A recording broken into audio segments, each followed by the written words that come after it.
មាសស្នេហ៍បែបភ័ក្រងករកបងស្ដាប់ស្នូបក៏ឆ្លងឆ្លើយនឹងទឹកភ្លៀងក៏ក្រឹមក្រហឹមច្រៀងរៀបរៀងជារឿងមួយសែនស្រណោះតងបន្តក៏ជាសូមួយធ្នោសូសៀងគួរឲ្យអាឡោះទាំងភ្លៀងច្រៀងធ្នមលោមខាងស្រស់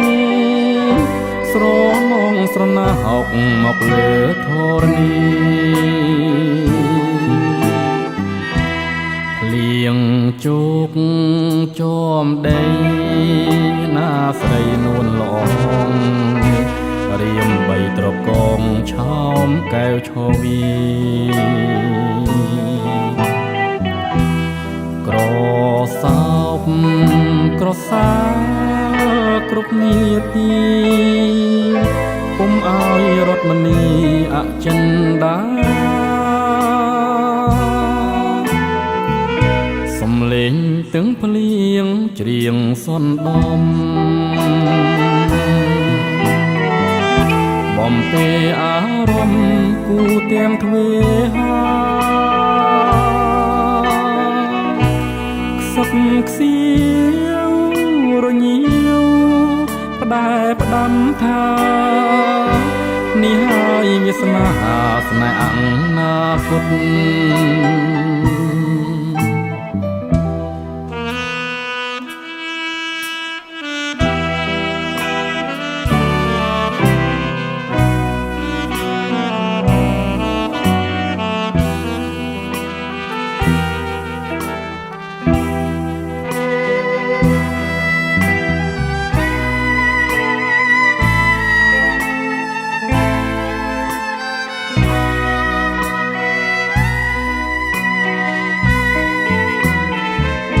សំលេងទាំងភ្លៀងច្រៀងសន្ដំ